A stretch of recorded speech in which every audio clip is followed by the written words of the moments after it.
Welcome to Fly Nubian Money, y'all, where we help you master your mindset and maximize your money.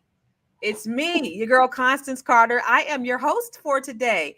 And today we are talking about a topic that has been long, far too long, that has been with us since the inception of this country. Colorism. Colorism. I got a little list today. Colorism. So whether it's out in the open or a topic that's more subtle, colorism continues to affect Black women and men too, because I do want to discuss that in 2024. I know we don't have any men on the panel, but I do want to talk about, how we see masculinity as well. It influences how we're portrayed in the media, how we're treated at work, and even how we experience our own personal lives. It's not just about how we see others, but also about how it shapes us personally. To truly understand colorism, we have to recognize its deep roots in both racism and sexism. It's a conversation we can't afford to shy away from, y'all. So today we are going to discuss the ongoing harm that is caused by colorism and how you can push back, because we want to be resolution oriented. Okay. So today, we have some of the most beautiful queens on the planet. Now, I know you don't see a whole variety today, but you will see it in a minute. So don't get mad at us. I don't want to see nothing in the comments when you say, look, y'all talk about colorism and we don't see the chocolate melanated sisters represented, because they're coming. So we have Miss Lala. She is an international real estate agent. We have Queen Athena, the We Wealth Women Warrior CPA. And then we have Dr. Alicia. Look at she over there. She ready. She's shreddy. So this is Dr. Alicia's her area, her specialty. But we really wanted to have this conversation because it's something that's important that we talk about in our communities. And I was actually just sharing this with my Net 7 cohort ladies last night. They're all professional women from all backgrounds, all walks of life, all shades. And it's very interesting to get their perspective. And so I can't wait until Moya is going to come on here too. And she's going to represent the darker chocolate hue, but she's just having some issues today. And then also Dr. Lene was supposed to be on here, but she's having some car issues. There goes Moya. Hey. Hey, so, I'm so glad you're here, girl, because you saved us, because they was about to get the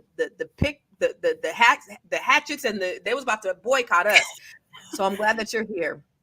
First, let's start with this video that we really kind of want to build a foundation on, and then we're going to have a conversation. Okay.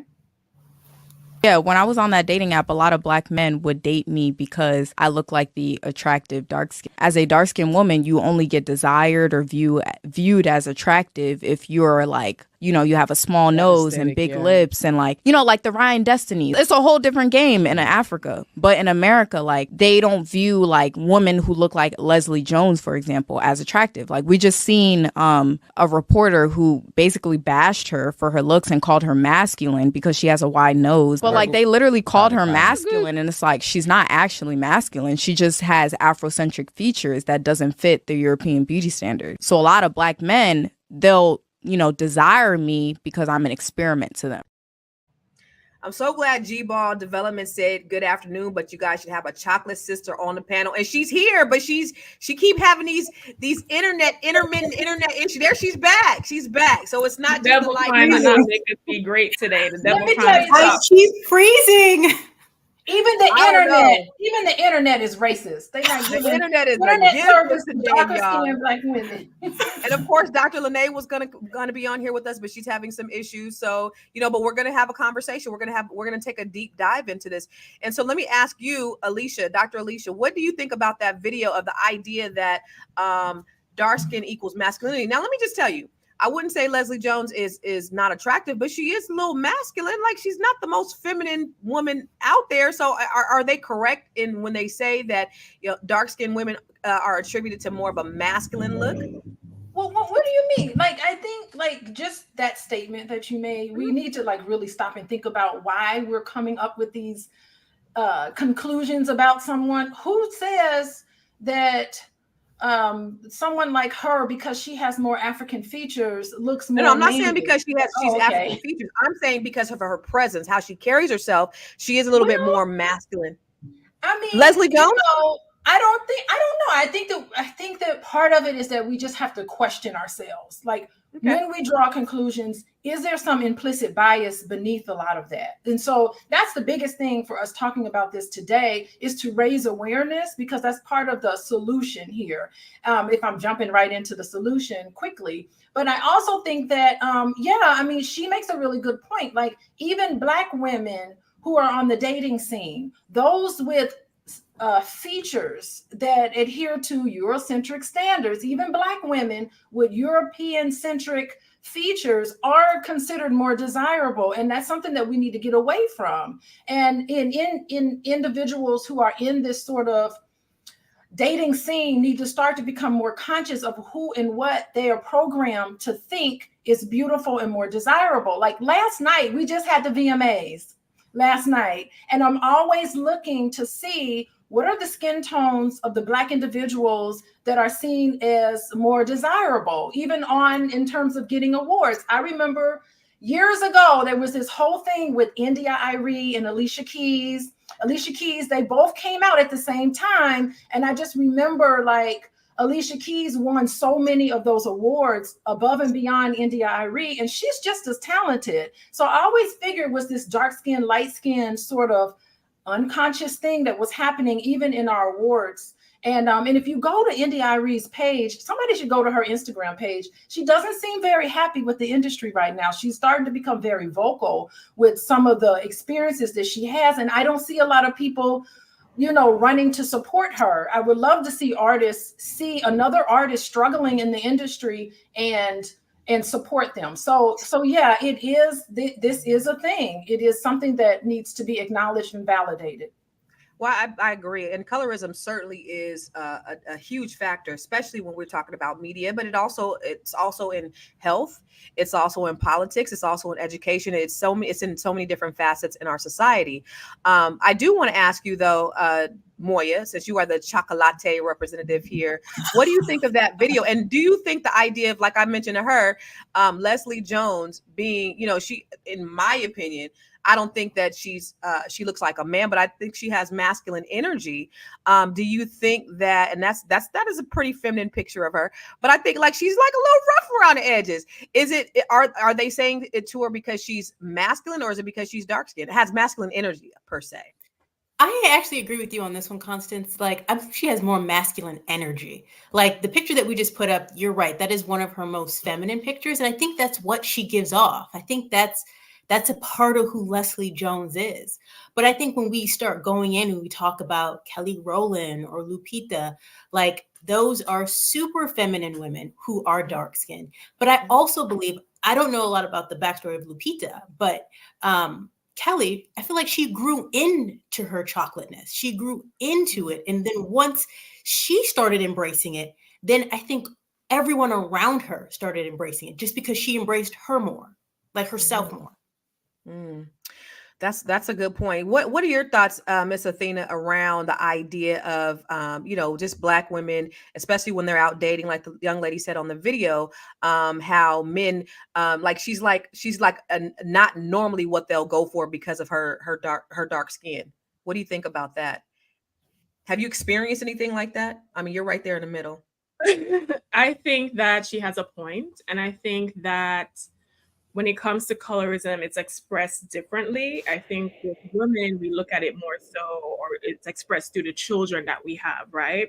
So a woman will show favoritism to the light-skinned child, or make sure they date a man who's lighter to have, I'm thinking about Keke Palmer and Darius, to make sure that the children come out a certain way. With men, they express it through who they desire to have sex with and who they choose to marry and date.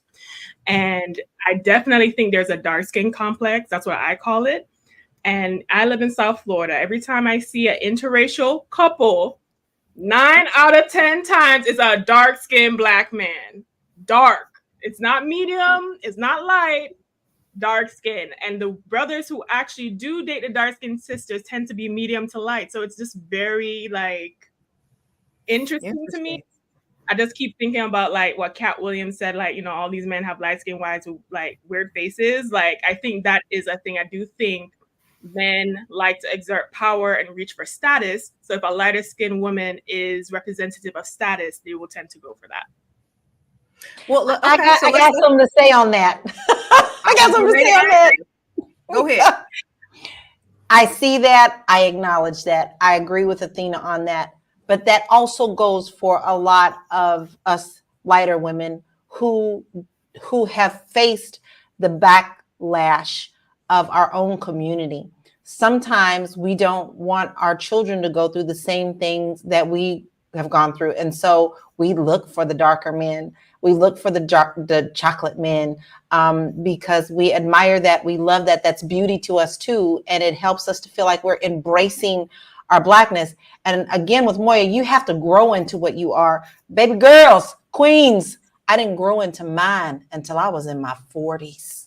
Okay. Really? So I just so happened to fall in love with a light man. So you got two light people and one with green eyes. Okay. So that's just what it was. But in my whole life, I always thought darker men were a choice for me because, you know, I felt like I was always being singled out, always being told that I wasn't black enough by the black community. And then in the white community that, oh, what's it like? You know, they always wanted the other side of me. So you're constantly being pulled into that fact. So I can see that, yes, there are darker men that go for lighter women, but there are also just as many lighter women that are looking at darker men because they want a part of that may be missing in their life. And that's beautiful to them. Let me ask you this. I disagree with that. Wait. Hold on really quick. Because let me ask, Bam Bam said, you aren't light, you're just biracial. And I'm not trying to be rude. The thing about, and there's a video that talks about it because there was a sister on there that said, yeah, my mom may be white, but I'm still a black woman because I am the same skin tone as a lot of black women. Like there are you have two black parents, I got two black parents, we come in all different skin tones. So I don't think the fact that you are a light skinned woman, well, I don't know because I'm not biracial, but do you feel like you do have light skin privilege? Lala, have you had light skin privilege? I freaking do. And I don't like it. I mean, I have been in rooms with women darker than I am, and I get the attention. But then again, sometimes I can honestly say that I have another point. I've lost over 130 pounds. Sometimes people wouldn't talk to me just because I was fat. Okay. It's the same in business. It had nothing to do with color. So you have so many different dynamics. But as I got thinner and in the room with other people, I would notice that. But I'm conscious of it. I'm very conscious of it and very aware of that. But yes, there is favoritism going on. But as for being biracial, let me tell y'all something. I know y'all mean no harm, but it's not like I said, dear God, before you send me down to heaven, please make me mixed. It was not my choice. It was my lot in life to carry. Yeah. But your experiences as a black woman, correct? You were right. raised around. Yeah. I mean, all black. And if you ask me what I am, I will tell you I am a black woman because that's what I am. Yeah. So for those of you who are just joining us, this is Fly Nubian Money, where we show you how to maximize your money, your shmoney. If you ever want to get alerts every time we come live here every day, Monday through Friday at 1 p.m. Eastern, 10 a.m. Pacific. Text the word Queens to 87948. Text QUEENS to 87948 to get notifications for every time we come live. And guess what? We on Spotify, y'all. We have a podcast. We have a whole podcast. So anytime, if you can't look at our beautiful faces, you could actually listen to us every day. So go to Spotify or everywhere where we have podcasts and search for Fly Nubian Money. Today, we're talking about colorism. And I know it might seem a little bit unbalanced because if you look here at the top, you kind of see. And let me tell you guys something. Up until recently, let me tell you, when I was younger, I was darker. So when I was, growing up, I was probably more, a little bit more caramel. And I guess, I've gotten a little bit lighter over the years. My mom is really, really light, but I wasn't as light growing up. And so I've never really felt that, I never really experienced the idea of colorism that I know of, Dr. Alicia, and I know you say there is an unconscious bias that some lighter skinned people have that we don't even realize, or a privilege that we have for being light skinned. So what is your thought around that unconscious bias that some lighter skinned women experience? Well, I mean, they experience it for sure, and there's been some studies on it. I mean, even there's a study on high school suspensions, that lighter skinned Black people are less often suspended. There's a study in Villanova about it, and they said darker skinned individuals are more likely to get suspended and have more days of suspension than even lighter skinned individuals. So we don't even realize that we're doing it, and it happens so early in our development, because even 3-year-olds, if you look at the paper doll, not the paper bag, but the doll test, the doll, they'll give like a darker skinned doll and a lighter skinned doll, and they'll have 3-year-olds say, which one is stupid? And they'll point to the darker skin. Which one is pretty? And they'll point to the lighter skinned one. So it's something that's deep seated in us. And we have to recognize that we're doing this consciously, because we're subconsciously being programmed to believe that if you're Black, step back. If you're brown, stick around. And if you're white, you're all of that. And it's ingrained all over the world. It's not just something in the Black community, Latino community, Caribbean community. It's all Indian. over. Yeah. Indian and Asian community. I mean, all of those skin whitening products and in India and all of that, like this whole world has been believed, given these messages that being Black is not okay. And we have to stop this, because you deserve love no matter what color you are. So, yeah. And I can tell you, in my TED Talk, I talk about it. That's one of the first things I mentioned in my TED Talk, is about when I was 3 years old or 4 years old, my mom bought me a baby alive doll. And I had asked her for months and months and months. Finally, when I got the baby alive doll, it was a Black baby. And I was like, this thing is ugly. It's not what I want. It's not what I asked for. And I cried and I cried and I cried. And my mom was like, what? This is what you asked for? And I was like, this ain't what I asked for. This ain't it. And what I didn't know at the time was that I didn't like it because this doll was Black, and all I seen on the commercial was the white doll. I wanted the white doll, and I thought it was ugly, and I thought, I didn't want it. But that was somehow programmed in my 4-year-old mind. I had no idea where it came from. And it was probably because of the commercials. It was probably because of the subliminal messaging that I received in watching TV as a child, that I didn't see these dolls that looked like me. I didn't see anything that was celebrated that looked like me. And that is what's ingrained in our children from very, very young. But there's another video that I want to go to with these sisters talking about this very thing. My family comes from an ethnicity called Garifuna, and we're a mixture of West African and Arawakan people. In our home country of Guatemala, there's a lot of indigenous folks and Garifuna folks together. And usually they get together and they have mulalu, like basically biracial children. And that was always seen as beautiful. Having that overall really shaped the way I viewed myself, and feeling that I was never really beautiful in my skin. So I had to literally seek that out on myself, to love my melanin. My two best friends are much lighter than me, right? So I have been standing next to my friends and people have literally not said hello to me because they are not seeing me. People literally ignore dark-skinned women, particularly fat dark-skinned women, particularly fat dark-skinned women that don't have no hair. Me, you know what I'm saying? So let me ask you, Moya, since you are the chocolate of the, Athena's somewhere in the middle, then you have the light brights up at the top. That's kind of crazy, right? But it's something that is definitely, I'm glad we have a good representation. Moya, what do you think about the idea of, not only is she Black, not only is she a woman, not only is she overweight, but then she has the kinky hair as well. Like all of those factors that she says, it even makes her even more invisible, or people view her as less valuable or less worthy. What are your thoughts around that? So for me, I grew up in Minnesota, and at one point, Minnesota had the highest number of interracial dating. So if you weren't white, you were not in, you were not it. You were not the girl that wanted to get chosen. So one of the things that really helped me though, was my mom, when I was young, whatever it was, if it was like a notebook or if it was a magazine or anything, she would color it in brown. And I used to always be like, well, why are you coloring this in brown? She's like, because you're brown. And my mom is actually lighter than me. And she would still always do it because she always wanted to reinforce, like, you're good being brown. Like, you're wonderful being brown. And so if I didn't have that, oh my God, I can only imagine like my mental state, just because as women, we also have to worry about our confidence and how we show up in the world. And I think that's one of the biggest things that is a huge issue because, you know, I'll stop there, but I just feel like there needs to be another step. Okay.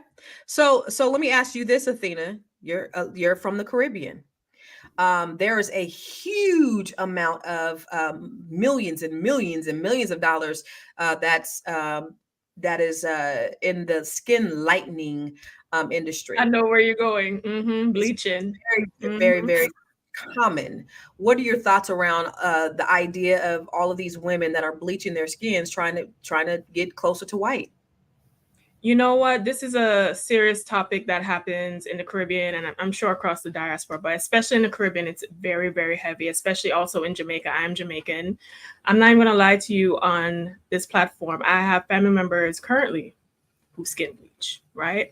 Or even skin bleach their children, right? They get the cake soap and yes, it's very, very, they take the cake soap, and we have songs about it as well, because there is the definitely pervasive ideology that light is brighter. And especially in the Caribbean, where you don't have, everyone is Black. So what happens in society to try to differentiate yourself? All we have is class, so money, and then also colorism. That's heavily pervasive within the Caribbean community. Now, I don't know what the solution for that is, to be honest with you. Women do face and have a lot of medical issues to the point where your skin is peeling off and you can't even walk around barefoot anymore because your skin barrier is broken because you've bleached it away. And you never really look better. You always look like a sick, ashy person or a ghost to me, right? But I can never... even right now, who have bleach, and I've never had that conversation with them because it's very uncomfortable for me. But also, I understand because they are darker skinned in comparison to me. So I think the need as women to be desirable, and the fact that our men play into this as well by choosing women often who are lighter, further creates more of an insecurity and a need for us to do that. Look at Serena Williams. Now, some people say, "Oh no, that is clearly skin bleaching." I personally did a fact check on this picture of Serena Williams. At first, I didn't think it was true. A beautiful, strong Black woman raised by a Black man and a Black mama, literally bleaching her skin to fit in the image of white supremacy because she is married to a white man and has a little half white baby. Wait a minute. She did marry a white guy. This is a true picture of self-hate. By the way, you can't find this picture of her on Instagram page. I'll share it with you. So look at here. You got Serena Williams. Everybody knows her. And how do you think you're going to get away with it? You brown skin, chocolate one day, and then the next day you're light skinned, and everybody is just supposed to not say anything? That's crazy. But then it also goes back to, let's talk about how the family influence on that, because I could tell you in my family, my mom is light, right? So one of the things she used to say is that when her and her nephew, they're the same age, and her nephew was, light, also green eyes or blue eyes or something like that. And so they're from the South, they're from Arkansas. They had to pick cotton. And so what the white guy who used to come and pick up all the kids, my mom was one of the lightest, the light-skinned kids, they would sit them on the truck and they would eat peaches while all the little dark-skinned kids were working in the fields and picking cotton. So my mom would talk about different things like that, where she knew that she had that light-skin privilege. They would just be eating peaches. Now, when they went home, she got her ass beat by her brothers because she was up there on that damn truck eating them peaches while they was out there slaving.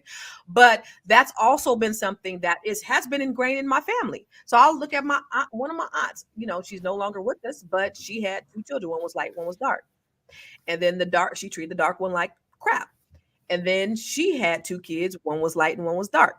And she treated that one. There were two boys. She used to beat the shit out of my cousin. And he was dark. And she used to baby the light one. And then when he had a family, he ended up marrying a blonde hair, blue eyed. He didn't want anything to do with having anything that looked like anything closely to what he had experienced. But that was that colorism that had been ingrained, that self-hatred that a lot of us have in our families that derived from slavery. But it's also something that's talked about, because we talk about in families, because I know most Black people that I know, you have people who will say something about, oh, look at her little Black, even if it's not anything negative, but they point out the difference. We hear that, right? Oh, she's so, look at her little pretty Black self, look at her little cute chocolate self. Well, you don't say that about, I don't think they say, look at the little pretty high yellow. I don't know. But I see it in the Black families, how it's been taught from the elders down to us. And if we don't stop it, then it goes to our kids. What are your thoughts around that, Dr. Alicia? Okay, listen, we need to shift our focus of this conversation. Like, the issue is not Serena Williams. The issue is colorism. The issue is not your aunt. The issue is racism and colorism. So we need to shift the focus off of these individuals who are just doing the best that they can with this ingrained sense of self-hatred because of colorism, right? We have to really shift, and racism. Like, we have to shift our focus away from chastising individuals because, yeah, they feel probably bad about it, and rightfully so, because of the messages that they got, that being dark is not right. And it's the messages that are the problem. And Athena is talking about, I don't know the solution. The solution is the media. Like, we really need to, in Jamaica, I don't know if there's any way to promote having darker skinned women as an object of desire. We need to do this in our music videos, in our television programs, in billboard ads. I mean, you see it all around us, where the most desirable people are always the people who are lighter. And that's the problem. We have to attack the problem like where it is, and not attack the individual people who are just trying to do the best that they can, because they want to be loved and respected and admired, and they have needs just like everybody else. And because they're dark skinned, let's face it, sometimes they get overlooked. Those women expressing their voice in that way, we can't look at any one of them and say that they are the issue, or even that Black men are the issue because they pick a certain or favor a certain skin tone over another. It's the racism, it's the colorism. That's the problem. And we have to combat it by making sure that all of us collectively and individually start being courageous enough to call some of this stuff out when we see it. Say something about it. It's courageous to give your privilege away and say, wait a minute, I don't like what I'm seeing here. Making comments and just saying, let's promote a more positive image of Black people. Go buy India.Arie's album. Make us think about it. I don't know, but we can collectively start to show people in all different shades. You're born with these shades. You can always lose weight, Lala, but you can't really change your skin color as much as you would hope to do. And so that's where the problem lies. I understand what you're saying, Doc, but it still does. A lot of it does start at home. A lot of it starts in our families. Yeah. So yeah, we don't really have control over the media, but we do have control over the people that we have influence over. And so I do believe that, especially when like, my family comes from the South. And so that type of racism, and you got to think about it. Like, my great grandfather, he was born right after slavery. So there is just that what do you see? What do you say, Lala? America is sick with racism. You have that sickness that has just been ingrained through the fabric of our community and this fabric of our country. But a lot of it is taught at home. Have you had experiences, Lala, inside your family where that's been kind of spoken about inside your family? Yeah. I have two older sisters, and they are absolutely gorgeous. They're darker than I am. And they also have a lot of Native American features because their mother is Cherokee, really Cherokee. And so they have different tones. So within our own family, some of our own cousins would kind of single us out and say that we weren't a part of the family because of the way we look. Look, all three of them, they don't even belong, So And it is because someone had said that to them in their own family. So even within our family, their children and our cousins were taught, well, you know, she's a little special because she's this. So it does start in the home. Now, as for me, my mother used to send me outside with some cocoa butter, talking about, go get some color, baby. And this is at 3 years old. Okay, so instead of embracing that this is what I was taught that, you know, hey, you're lighter, you need to go out there and get a little darker, get a little more color to you. So it is something that we have to start with at home. My son is light, and I chose to change it. When we talked about that, we talked about why there are so many shades in our community. I taught him of the slave master's game plan to separate us all. I taught him how some people in our own community single us out because they haven't thought about how we were being separated in that manner. So it does start at home. And yes, I have experienced it on both sides. And it's not fun, especially when it's not something that, you know, you can change. So that's the problem. I think our mentality is all twisted, and we need to address where it came from and teach it properly in our homes. Don't depend on other people to teach this because they're not going to. Amen. What do you think, Moya? So really quick, I do want to say, like, I think it's important to highlight, like, if we look at Serena as an example, I remember as a kid looking at Comic View and them doing full-on jokes about her and her sister. I mean, and I remember being dark-skinned, looking at this like, whoa, can they do that? Can they say that? Like, it was so horrific and mean. And so I can only imagine what it would take to not only be at the top of your game in sports, but also have to deal and contend with what is happening in the media and what they're saying about you. So for her, and if we use it as an example, I think it has to do with, and if we look at the influx of what's happening in Jamaica and Nigeria with increase of skin bleaching, it's largely because of what they see. Instagram is a form of media. It's social media. So I think it's us also having a deeper dialogue, because if we look at it, dark-skinned women haven't had what I like to call a Michael Jordan moment. Like, Michael Jordan came out and all of a sudden dark-skinned men were in. Like, it was like they were that one that everybody wanted. And it wasn't like he was like, you had to single him out. Like, I want a man like Michael Jordan. Like, nowadays we have one or two, like, oh, I want a woman like Kelly Rowland. Like, you have to specifically say her in order for her to just be the standard and be it. And so I think women, dark women, need a Michael Jordan moment where it's just the standard. It's just what is. I like that. I definitely like that perspective. But, you know, you think about Serena when she was grown and she was at her peak. Like, everybody used to love Serena's body. She was a sought after woman as a dark skinned woman. So for her to go back and then to bleach her skin, I don't know. Like, I do understand women are sought after because of how they perceive them to be sexually. Like, that's a thing that we have to really look at. Like, the sexualization of dark-skinned women. Like, how do you get a man? Oh, I have to be way more sexual. I have to be more promiscuous. I have to do more than the other women. And I think that further affects our self-esteem and how we. And also with Serena, her muscular body, they were also saying that she was masculine for that too. Yeah, they did. I want to go to you, Athena, and then we're gonna go to a video. But what are your thoughts around, you know, just the conversation that we were talking about? Well, I also think that we also have to take accountability that we perpetuate these things as well. And one of the examples that came to my mind when we were talking was, I remember my brother came over and he said his friends invited him to a yacht to go on the boat. So I was like, okay, on the boat. His girlfriend, who is darker skinned, so my brother is like a shade lighter than me. His girlfriend is a very dark skinned, nice, lovely Haitian woman. Told him that he shouldn't go because he's going to get darker in the sun. So, which made me uncomfortable when he told me that. And I said, I think you should still go. And I said, it doesn't matter. Like, I've gotten darker living in South Florida. Sometimes my foundation don't match because I decided to go on a vacation and come back and a girl didn't feel like getting her darker skin. You got to go get the dark skin foundation, the summer foundation, right? We got to get the summer foundation. Right. So I think we need to also, yes, racism and colorism is an issue. Yes, media is an issue. Yes, outside people of different races is the issue, but we are also the issue.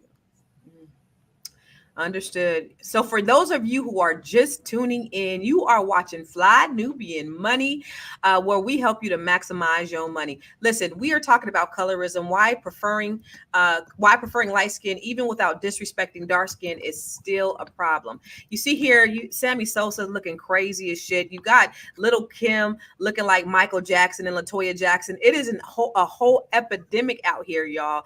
And the idea that we all are at odds, that we are fighting each other based upon the melanin or the lack of in our skin. But we're here every day, Monday through Friday, 1 p.m. Eastern, 10 a.m. Pacific. If you want to get notifications right before we go live, text the words Queens to 87948. That's QUEENS to 87948. Now, I want to go to a video so that we could just dive a little bit deeper on the topic on this conversation. There's this picture of a couple of rappers. It was like Jay-Z, Diddy, Swiss Beats, somebody else at a table, and they were like talking about like what excellence looks like, and all of their women. You had Beyonce, Alicia Keys, Cassie, all very light skinned. So clearly there's an association with like being high class and looking a certain way. And I know for me, like I was always very urged to like this idea of like a messy bun, like throwing your hair in a messy bun. And I used to have hair, like more than this. So like putting my hair in a messy bun and putting on sweats and going outside, I couldn't do that, because if I do that as a darker skinned woman with my hair nappy and like, then somebody might think I was homeless, or somebody would think like, oh, that she didn't shower today or whatever. The lighter you are and the more polished you look is definitely associated with more money. My family. Wow. So Dr. Alicia, let's unpack that. This lady said, if I am dark and I just go out just being normal, they may think I'm homeless. They may think something is wrong with me. They may think I'm poor because I'm dark. I'm maybe not be polished. And so the idea off top, and it reminds me of, what was at Harvard, that when they called the police on that girl who was in the lobby doing her homework or something like that. She was a dark-skinned girl, and they called the police on her because they thought she was some homeless person, and she was actually a student there. And so this happens, to a lot of our people because they don't fit the profile of upper class. So does light mean upper class, and does dark mean lower class? Is that the messaging that's out there, Dr. Alicia? I think it's absolutely the messaging that's out there. And if you're a lighter skinned person, you are privileged, like to be able to put your hair in a messy bun and go out and nobody's looking at you in a negative way. I mean, she's really demonstrating the differences. And I just want to say, I don't think the problem started in the home. I think the problem started with slavery, okay? With division of labor based on skin tone. Somebody went to the house and was a house slave, and based on skin tone, you're out into the field. So that's where it started. And that's where we need to draw our attention to, as this is how it began. Our entire history in America tells us and the rest of the world that being dark is not great. Being dark is attributed these negative images. And applause to artists like Issa Rae and individuals like that who are dark skinned, who are just seen as an object of desire. I love some of the things that she's doing to kind of combat this. I think hats off to Athena and other people like that. It takes courage to be able to speak up and say, wait a minute, don't say that to my brother. I mean, if you're dark skinned or light skinned, again, you are deserving of love. And when somebody attacks you based on your skin color, just remember they're playing a program. They're acting out a program. And to just see it for what it is, not to say be a victim of it, but just understand this is a program that has been ingrained in us since our entire history in this country. So that's what I want to draw our attention to today.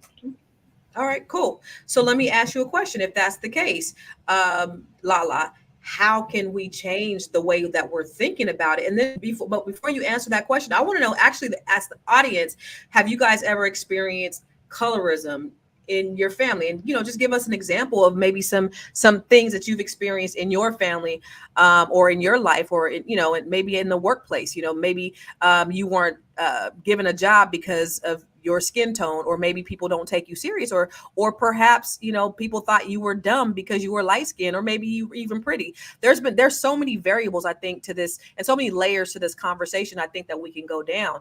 But Lala, the question was like, what can we do? Okay, we know that slavery has put this out there, but what are some things that we can do to kind of change the narrative of how we approach things, especially as light-skinned women? Let's say that, especially as a light-skinned woman.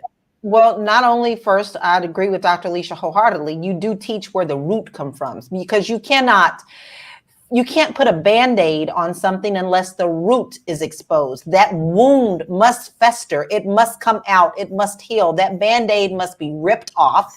And we must talk about the things that are very uncomfortable, just like I did with my son. Talk to him about that.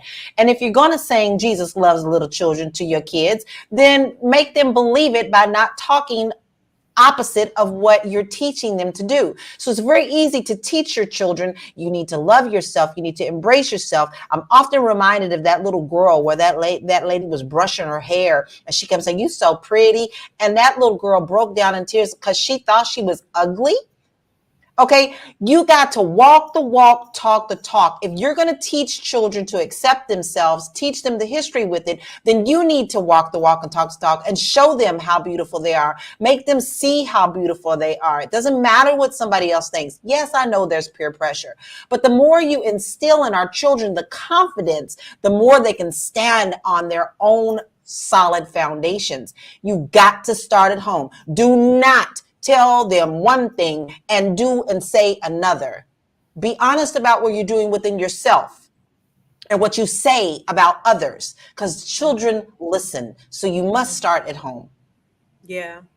Well, I want to just kind of talk about, you know, from a male perspective, and I know that we don't have men on here, and I know, and I mentioned, you know, at the top that men face it too. So a couple of different ways, right? So I'll look at like dating shows. I was watching Pop the Balloon the other day, and the girls will be quick to tell a light skinned guy, "I don't date light skin. I don't like you too light."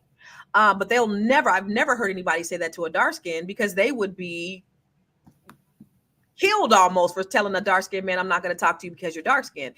So then you have the, okay, Moya, our chocolate representative is not on here right now, but you know, in the dating space, and I'll ask you this, Athena, you know, for men, you know, the lighter skinned men, people think that they're softer. There was a guy that I used to deal with. He's light skinned, green eyes, and he said growing up in this area, all the dark skins used to pick on him. He was bullied relentlessly because he's light skinned, you know, wavy hair and all that stuff. And then I remember one time we were at the governor's inauguration last year, and somebody was messing with him. Some guy was messing with him. And I remember he said to me, "They're just doing that because I'm light skinned." And they probably weren't. But I think that's been like permeated in his mind from childhood because of the bullying that he's had to face as a light-skinned man. So anytime somebody does anything to try to punk him or try to, you know, test him or test his manhood, it's attributed to him being light-skinned men being soft. They soft. What do you think? Because, you know, being out here in these dating streets, and I know you said you're not a looks person, but have you, you know, for the men, what's your thought around how people approach men who are light skinned versus dark skinned? Actually, I don't think personally there's any difference. I think if you date Black men, at least right now, if you date Black men, you're not looking at, oh, a lighter skinned Black man is softer than a darker skinned Black man.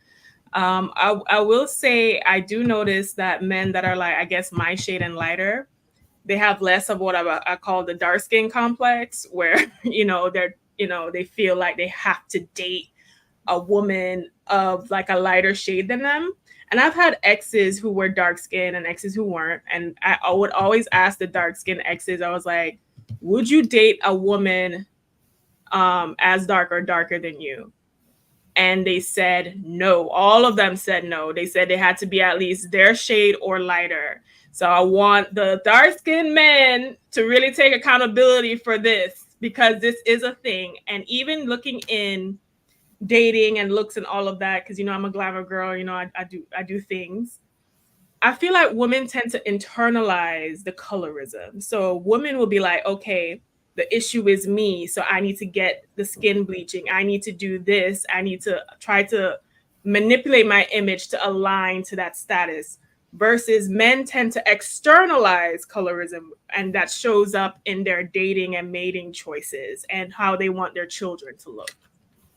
Interesting. What are your thoughts around that? Have you ever had Moya, somebody say that you're pretty for a dark-skinned person? I'm sure as a kid maybe, not as an adult. I haven't had it as an adult. How's that showed up for you in your dating experience? Are you married or are you No, I'm divorced. I'm divorced. My so honestly, as growing up, I did prefer light-skinned men. I did. That was the type of man that I wanted, right? I felt like, okay, if I had a light-skinned man, that was going to solidify my beauty. And then as I got older and I started looking for other areas and other things in a man, then my preferences changed. And it just, I think it just changed. Okay. I want to take a look at another video that we have that did we look at both? No, there's another video to talk about the conversation. Is there? Stitch this with your best "Hey, good morning," followed by your most uncomfortable historical fact. Hey, good morning. The term blue blood comes from the Spanish phrase sangre azul, which the Castilian aristocracy began using in the early 1830s to refer to themselves. They used that phrase to express that they had been uncorrupted by Moorish blood or Jewish blood because their skin was so white that you could see their veins through it. Hey, good morning. It's well known that in the early segregated 1900s, the brown paper bag test was used to qualify black people for select goods and services. In order to pass the test, a black person would have to be the same color or lighter than a brown paper bag. I would be disqualified. What's lesser known is that this tool of anti-blackness was implemented by black people against one another. Biracial and light-skinned black people formed what was called a blue vein society within the black community, wherein there is privilege, prestige, and power connected to a black person having a complexion light enough to see the blue veins underneath their skin. And this inherently white supremacist system of anti-blackness persists throughout the black diaspora to this very day. We out here. So let's talk about that because Dr. Alicia, as you have stated, this is a system that came directly from slavery and white supremacy.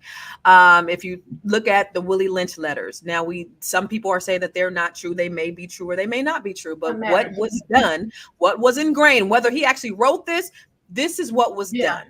What they did is they pit the light skin against the dark skin. They put the house slaves, the lighter ones, they made them the house slaves. The dark ones were in the field. They put the young against the old, the men against the women. They did everything they could to divide us. Why? Because they know in our melanin, in our DNA is power. That divided we stand, united we fall. And so the thing that we've done is we've adopted a lot of those old ways, those racist ways. And so then we've started using them inside our own communities on how to label people. There's a caste system. You had the brown paper bag rule where, if you were lighter than a brown paper bag, you could be a part of a certain social society. People made sure that they married within, a light skin range so that they could continue to be inside that caste system. What are your thoughts around, just the idea of all of that happening in America? Yeah, I mean, it's so tough because you're a darker skinned Black woman and your own men don't like you. They're preferring lighter skin. And I'm not talking about individually, I'm talking about collectively, right? And, how can you not internalize some of that thinking there's something wrong with you? And for many of darker skinned Black women just say, you know what, I'm going to go and find a white man to date, and what happens then? You're put in a position where now your children are lighter because you're having children with a white person, a white man. And of course, now your children aren't going to be as dark as you, because of that. So you're stuck between a rock and a hard place of where do I go to get some love, for who and what I am. And you're raising white children so to speak. So I think that it is a very tough situation to be in. And maybe on some unconscious level, maybe darker skinned women who internalize some of this. I wish Moya was here to talk about it because it's tough. It's uncomfortable for me as a lighter skinned person to speak about this. But if you're a darker skinned person and you internalize some of these things that I'm darker and I'm bad, right? So yeah, you could date and want to date someone lighter because now your offspring wouldn't have to go through what you went through of feeling, less than. So it's your way of kind of getting through some of these issues and working them out with your children, unfortunately. Yeah, and I know you said, Lala, that your preference used to be dark skinned men because it made you feel closer to the motherland, but you ended up marrying a light skinned man. Athena says she has no preference; she like light, she like dark. I want to go to this video of Lord Jamar when he talks about how just even in entertainment, the preference being the lighter skinned women, and why black women complain. Why is it an issue? Let's run that video. The singer Tank went on Twitter and he said, I have an honest question. What do dark skinned women have against light skinned women? Aren't we all black at the end of the day? And then he said, you should check the comments on my page when I post my light skinned girlfriend, and maybe you'll understand the frustration. Well, my brother, I think traditionally what a lot of dark-skinned women have against light-skinned women is that traditionally the light-skinned woman has been put on a pedestal above the dark-skinned woman, just as the white woman is put on a pedestal above all black women. So when they see brothers that they may be attracted to, who are probably closer to their complexion than the light-skinned woman that they're with, and if you judged apples and oranges as far as qualities, they might have the same education, same body type, and, they might be equally in good and bad, whatever the case may be, but then these guys keep going with the light-skinned girl. It says something psychologically, and it also creates animosity and, resentment. So very interesting, right? So Tanko said, we all black, but we don't see your black ass with no dark-skinned women, is basically what they're saying. And I'm from California, right? And I'm from San Jose, California, where black guys did not like black girls. I don't care what shade you was. They didn't prefer us at all. And if they did, we'd have to be mixed. And but it was like, I went to my ex-husband's when we were 10-year high school reunion, and I think it was only one out of all the black people we went to school with. There was only one other male that had actually had a black woman with them. That was just how we grew up. Black men did not prefer us at all, period, point blank. We were not at the top of the menu. And so I love being here in DC, where black men love black women of all shades. They love them chocolate sisters. They love the brown skin. They love light skin. They love all of them. And I absolutely love that, because that wasn't my experience growing up. But so often, the darker skinned women get pushed to the side because of this light skin privilege. And so for you, Lala, do you feel like you've had maybe more options in your dating choice because of your skin tone?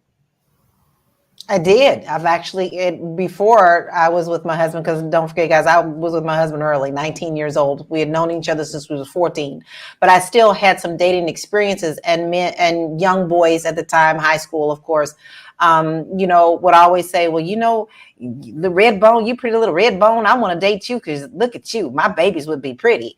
And I always found that very offensive. I absolutely hated it. It was immediate turnoff for me, because what am I to you? I am nothing to you but what you want to see in the future in yourself and kids. That's not any kind of relationship. What kind of substance do you have? And what kind of respect do you have for women in general, saying something like that to me? And, even after I was married, I still had men, who approached me, and it always seemed to be that type of situation when it was our community. I have been stepped to by white men as well, but they also loved them some chocolate. Most of them ended up getting married to chocolate women. So it's interesting to be on this side, and it's not flattering to me. I find it really quite repulsive. Don't come to me that way. I'm a breeder of beautiful children for you. Yeah. Okay. Next. So yeah, I've experienced it.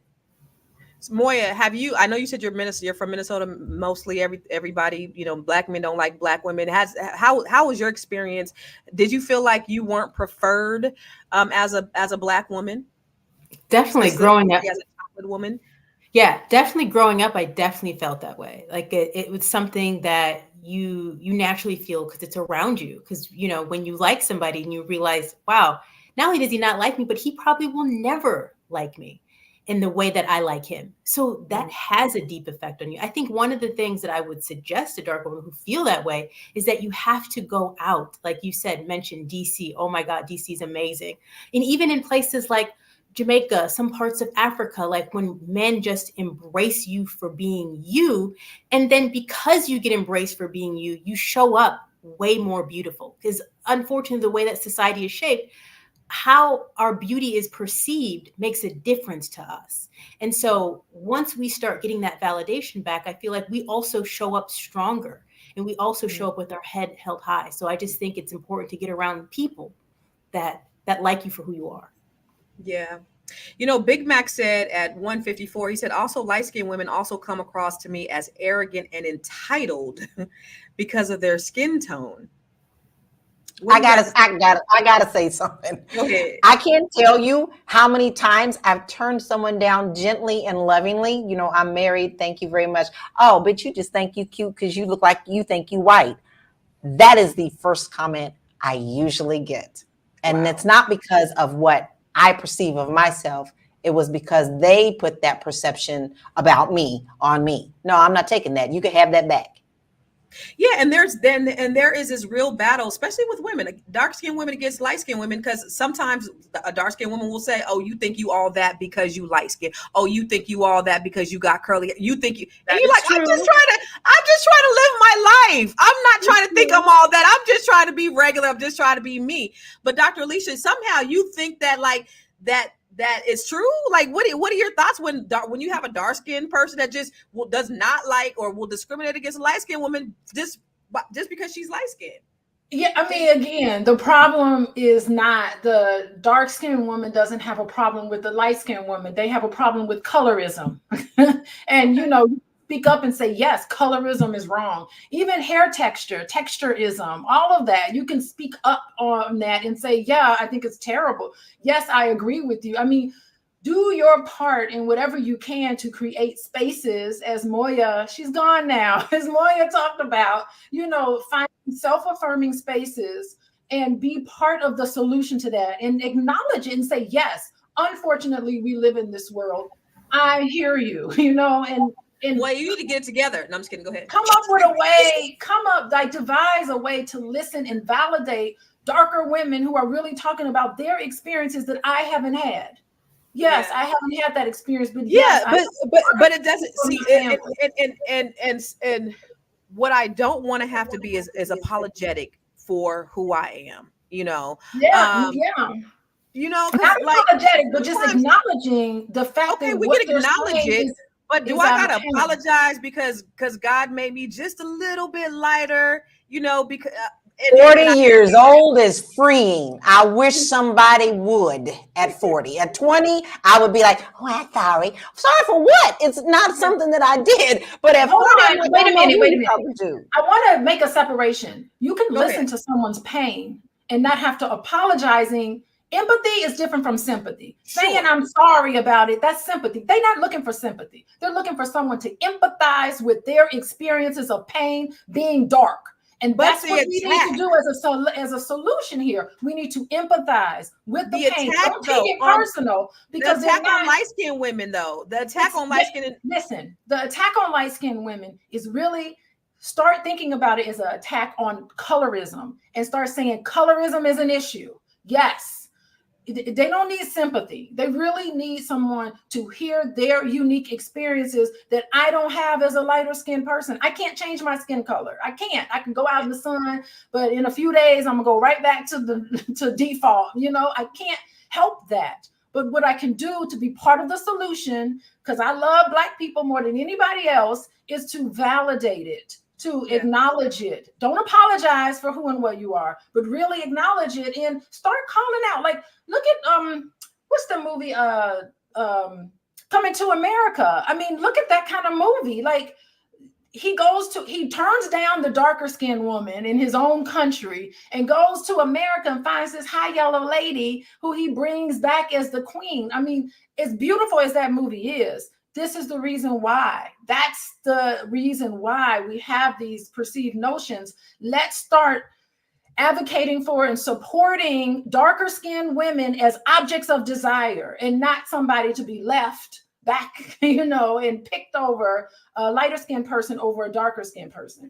Agreed. I see it from both perspectives, but I think that we got to be empathetic on both sides, because light-skinned women, and I was one of those people who used to be like, why are light-skinned women complaining? Like, y'all ain't getting no backlash. I used to think that, because again, I was not always this light, and I ain't do nothing to get there, but it's just, just kind of happened it evolved over time. So I was always in the middle. I have been in the middle. And so I didn't ever feel like I experienced colorism in that way. I just felt like, or maybe I was just blackety black, or maybe I just didn't pay attention, because I don't pay attention to many people. I don't pay attention to a whole lot. People always say, you're going to get hit upside the head one day, because you just don't pay attention to a whole lot of nothing. I'll be so in my head, I don't focus on people around me. I have had people say, oh, wow, you're so down to earth, Constance. I thought you would be stuck up. And I just thought because they saw me on the internet or something. I never thought, oh, because she's light skinned, I thought she's going to be stuck up. I don't know. I don't even know where that comes from. But, you just, it's kind of like that racism thing. Somebody said, I think it was you, Moya, on one of our shows. You said, well, I study Black history and I can't really say this is racism. I can't say everything is racism because I'm not sure that it's racism. So even in the same way, like for me, I can't say it's because, I've had light skin privilege. You know what I mean? I want to look at this other video and come back and have a discussion around that. I know that when I'm being called light skinned, as somebody's trying to holler at me or whatever, like it's a compliment. But it's uncomfortable for me to be called light skinned, because it's like you're calling me, you're saying I'm different from you. You're saying that I'm not in your, like you're excluding me from a community. It's more of like a dismissal. Yeah.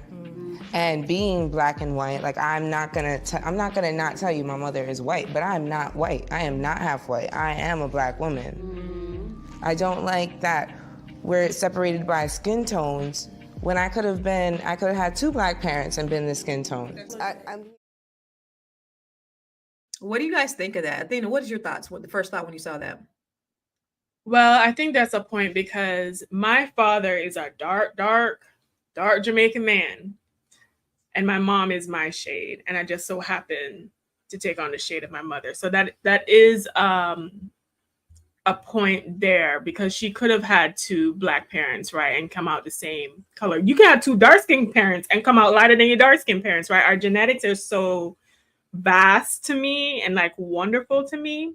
But I think when I look at a group of women, and I have to call us together, I know how to gather the women together with this comment. I think the issue is the men.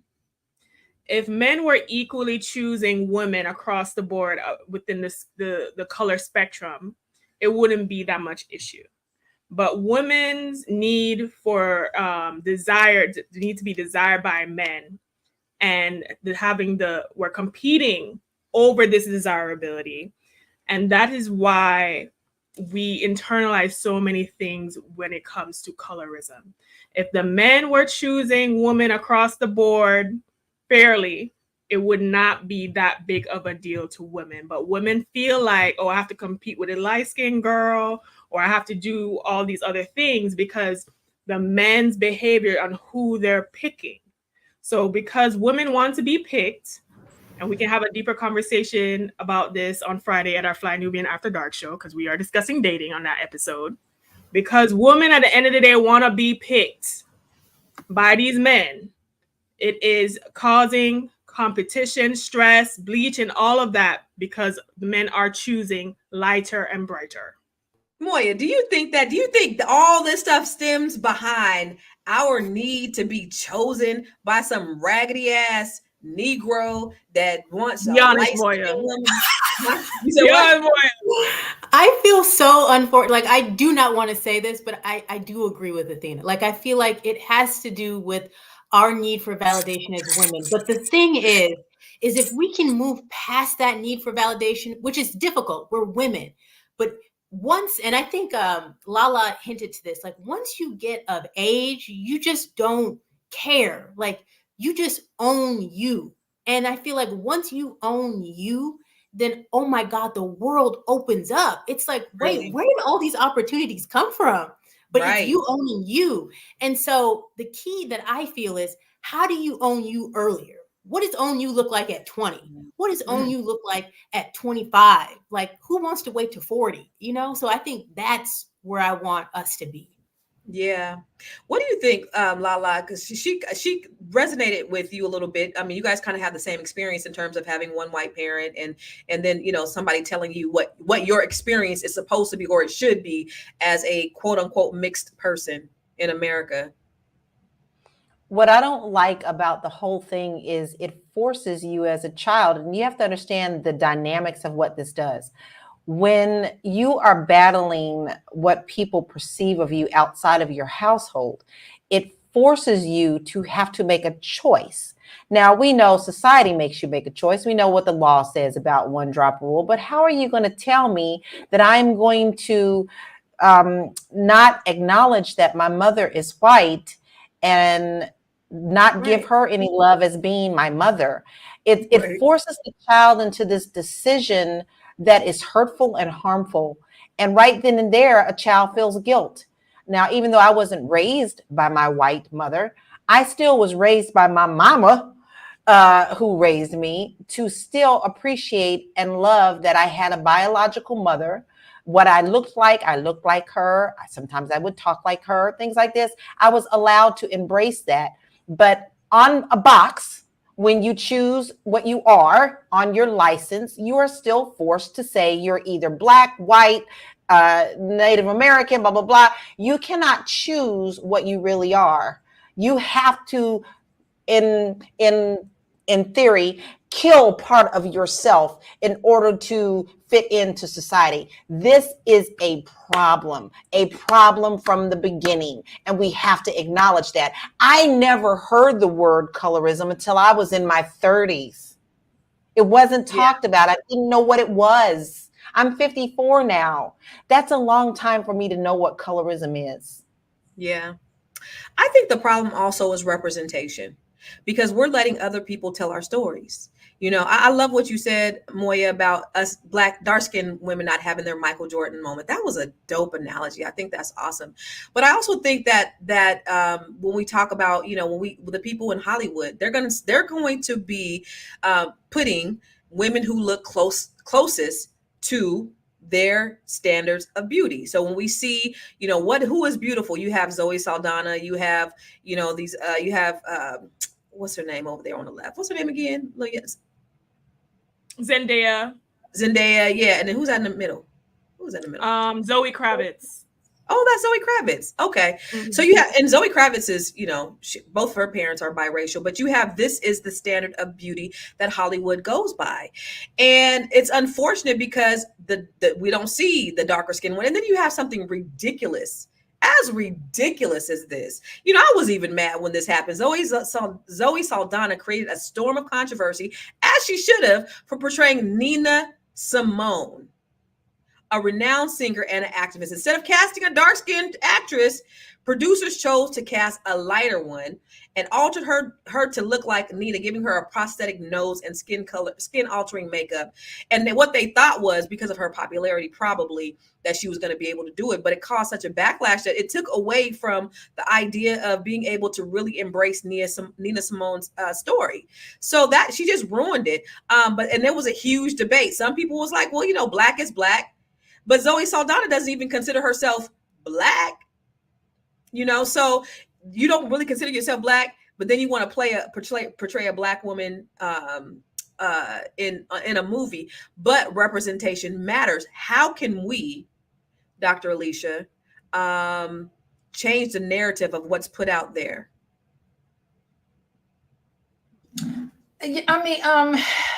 Changing the narrative is just recognizing that there's light skin privilege, that the enemy is not darker skinned people, the enemy is not lighter skinned people, the enemy is the privilege. that comes with the lighter skin. And again, focusing it more on the concepts and ideas on the individual level, being courageous enough to speak up about it and to say something about it.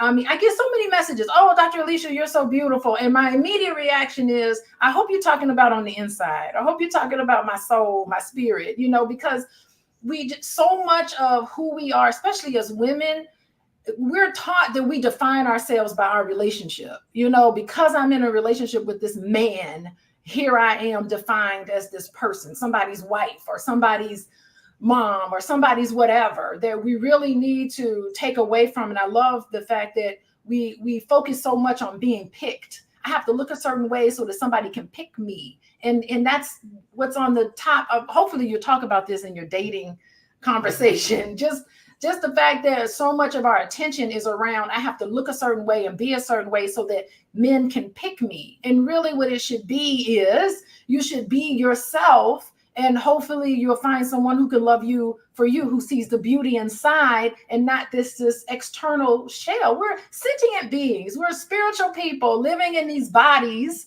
you know, and all of us are just beautiful and have beauty within us. And we just have to reject these notions. We have to consciously go in and make awareness and talk about it with your kids. If you want to start in the home, look at, you know, show movies like, what's the movie? The Bronx Tale. That's a movie where a dark-skinned woman was an object of desire. Point that out. Like, make some of these things as subconscious, raise it up to your conscious level in your household as a solution, you know, to just stop having women just be defined by how we look and who we're dating and being picked by somebody and all of these external things that don't matter. It's what's inside that really makes a difference. Look at Kamala. Kamala's running and they're dragging her whole dating history, who she dated with, who her husband, why, all this other stuff. Like, women will always be judged for. But, you know, going back to that slide that was just up when they talked about even in the workplace, you know, darker skinned women may be presented as more threatening than a lighter skinned woman. I was having a conversation, like I said, last night with my cohort, and one of the women, she is a heavier set, dark skinned woman. And she is an IT, brilliant woman, NASA, worked for NASA, but she was put in a, she had to go and work somewhere in Alabama, and they ended up putting a cord around her neck and trying to choke her for, you know, being too aggressive or speaking her mind. And she said she's just jobs, because she's in IT space, and she's, you know, mostly the people that she worked with are white males. And so she's always been accused of being overly aggressive. She feels it's because she was dark skinned. She's, you know, heavier. She's been accused of, you know, just a lot of, there are a lot of aggression from other people because she's dark skinned. On the other hand, I have a friend who used to work at Cisco Systems. She was light skinned, green eyes. And she said that there's no way that if she was darker, she would have gotten that job. Not that she wasn't smart. She's a brilliant girl, but she knew her privilege in that they needed to kind of, you know, check a box. And she was not threatening because of her appearance. But she didn't mean she couldn't do the job. It's just that she knew that she got something that other darker skinned women couldn't get. And so what are your thoughts, Moya, around the idea of Black darker skinned women being more threatening or, you know, not as appealing or not getting hired for certain jobs because of their skin tone? I do feel I feel like it's a two-part question. I'm a firm believer of how we feel is mirrored back to us in the world. So if we feel these ways about us, we're going to see examples of what that looks like in our daily interactions. So while I do believe that me being dark-skinned, sometimes I feel like, yeah, maybe sometimes I have to be more cognizant of how I show up to make sure that the other person doesn't feel threatened. But largely, I don't do that anymore. Basically, just because I am who I am, and how I come across is everything that I need to in order to get whatever result I'm looking for. And I think that's with any person. So we just have to internalize within us that we have everything. Yeah. We're not lacking anything, and we're not looking for anything. And me being who I am is going to show up in a way that you're going to have to accept. But I also have to deal with, am I coming across too snappy? Like, do I need to be mindful of how I might be saying something? So while I believe that, I believe it's a dance. We're in this world, we're going to have to dance with the world. So we just need to learn the steps to get to where we want to go, to become a great dancer. I like that. And I do remember back in the Stone Age when I worked for corporate America as a Black woman, I think, period, we have to, how are we showing up? We got to, be better than everybody. And we can't, we can't be good because good is average and excellent is good. And we have to do all these extra things just to show that we belong in that room. And I think that also goes to show for Black women in general. They also said, Lala, that lighter skinned women get lower prison sentences than dark skinned women. What are your thoughts around that? The whole perception of being Black is in the world, like America's sick with racism. The darker you are, the badder you are. When you even talk to children about the dolls study, where they were showing little Black dolls to Black girls and little girls and white little girls, they were all saying things like, well, here's a white doll. What do you think of this doll? Oh, she's pretty. She's nice. She's married. She's, blah, blah, blah. She goes, but then they put up a little Black doll and oh, she's bad. Well, why is she bad? Because she's dark. So you see, the perception is more deeply rooted. So what you present in your skin is a backlash from what others see. So if you're darker, then of course they subconsciously already see that it's bad. And the lighter you are, well, she can be rehabilitated. So this is all a part of the subconscious. This is all deeply rooted in racism from way back from slavery days and within our own communities if we don't stop it. Mm-hmm. That's true. What do you think about the idea of darker skinned people getting longer prison sentences, Athena? I think that's a reality. We have to come to the conclusion that as much as we like to promote, and it's good, right? In an ideal society, we should embrace these things. We're human beings, right? Sometimes human animals, depending on how you can control your base nature. And people are coming with their biases. It's just like when women get less penalties for the same crimes that men commit. We do have stereotypes and programming and biases that affect us, right? Even children. So more Black boys are suspended from schools and things like that. I think, Constance, you've shared openly the challenges you've had to face as a mother to Black men. So it is that way. And also within workspaces, and we discussed this in the workplace conversation, there are Black people in the same job, same level as you, trying to be the token Black person on the job. So you're just facing it at all angles. This is coming left, right, and center. And I think that Dr. Alicia, you might be able to talk about this. The mental gymnastics as a Black person in America, wherever you fall upon that spectrum, that you have to do causes so much psychological stress. I remember going to Jamaica recently on vacation. I got my little tan on, but I remember being down there exhaling because I was like, okay, I don't have to think about race. I can just be. I was like, this is probably how white people feel living here. Like, I could just be and be relaxed. Like, I don't have to think about race versus every day here. The fact of my race, the fact of my skin tone, if I have a weave or not, how I'm showing up today or not, if I'm looking sexy today or not, how this affects outcomes in my life. Yeah. It reminds me of James Baldwin. He said being Black in America means to be in a rage at all times. It's something, not only are we Black, now we light skinned, we dark skinned, we're women. There are things that are going through our minds 24/7 of how we have to show up, what we have to do, when we have to code switch, who we got to be. Are we too aggressive? And, how are people looking at me? Are they looking at me as a Black woman first? Are they looking at me as all of those things that we have to contend with as Black people first, and then as Black women, and then you get down to light skin, dark skin, all of those other things. And I think that the biggest thing, and I want to toss it to you guys for just final words. What is one thing, because we always want to come back to a solution. And I know we've talked about it, but I really want you just to kind of just put your stamp on that one thing that we can do, that one thing that I can do today to change the narrative of how we show up when we're talking about colorism. So I'm going to start with you, Athena. Listen, well, I gotta go first. Okay, so the one thing that I think we can do is be honest with ourselves.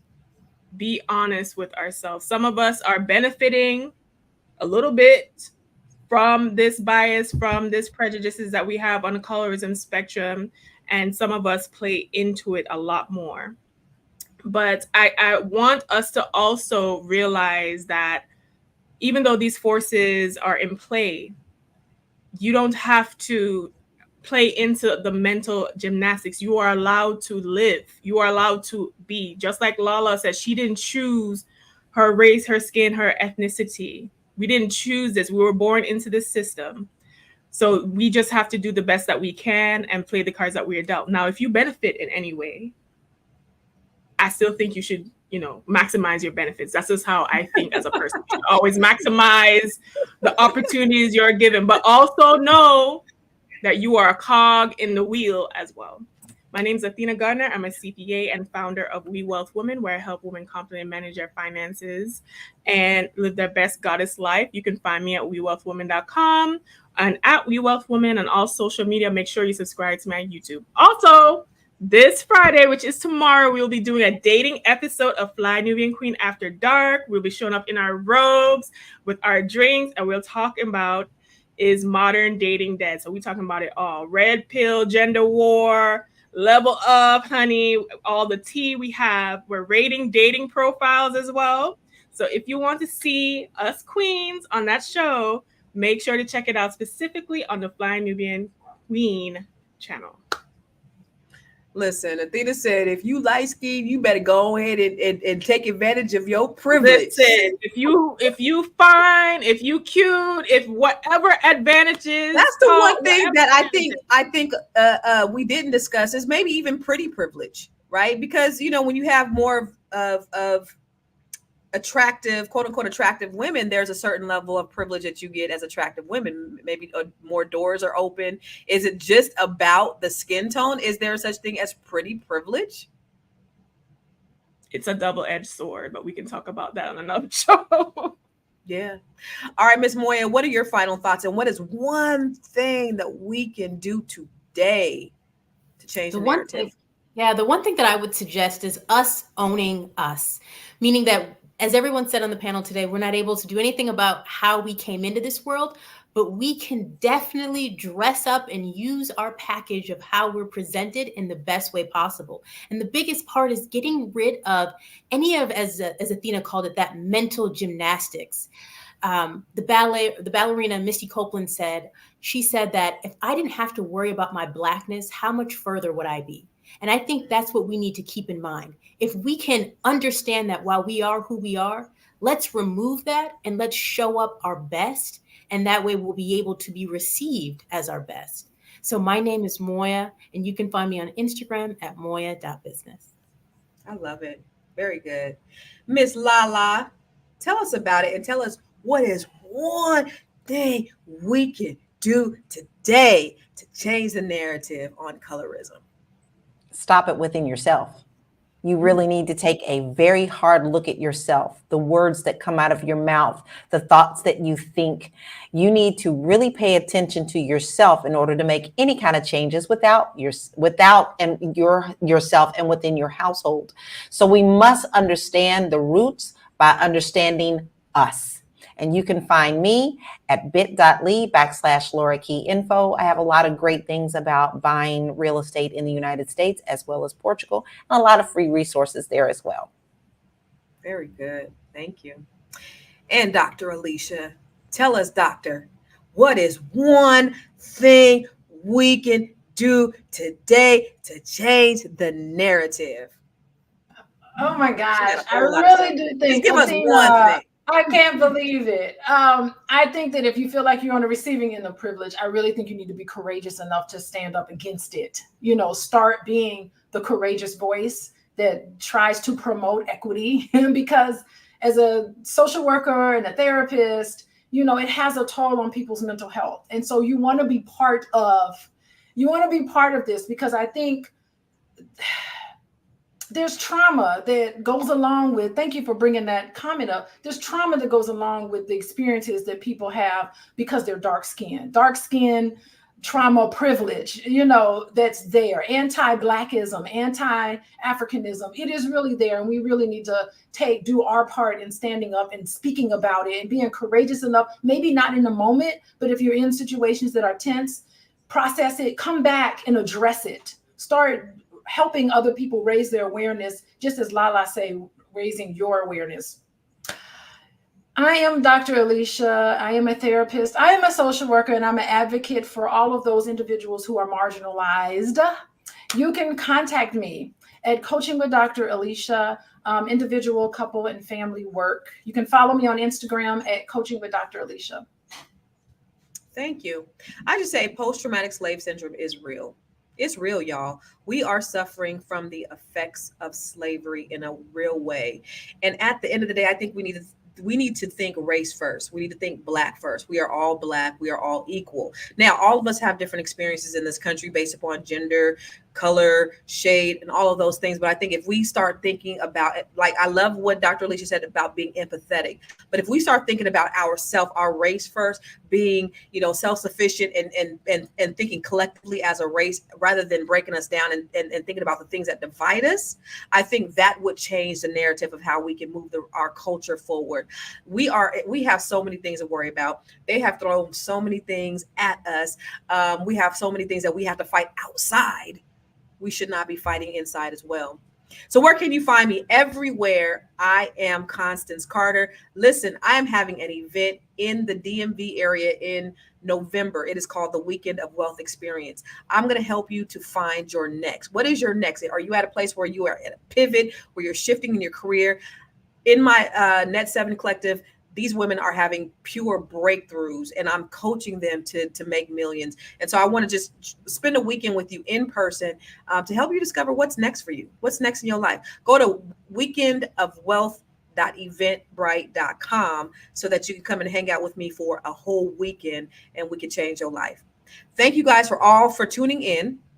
I'm Constance Carter. This is Fly Nubian Money, where we help you maximize your money. Go to flynubianmoney.com to get all the information on how to grow your money and not blow your money. And remember, if you want to get alerted before we come live, go text the word Queens to 87948. That's QUEENS at 87948. And we is on podcast, y'all. So go everywhere where you can hear podcasts and search for Fly Nubian Money so that you can listen to us. You might not be able to see our beautiful, beautiful faces, but you can actually listen to us talk to y'all. And we would love to have you just feedback and join the conversation. Because remember, every time we come live, this is a dialogue and not a monologue. And we appreciate all the comments. We appreciate all. And make sure you share this out to everyone, because everyone needs to hear and needs to change their mindset around colorism. We're going to be here tomorrow, same time, same bat channel, 1 p.m. Eastern, 10 a.m. Pacific. We will see you then.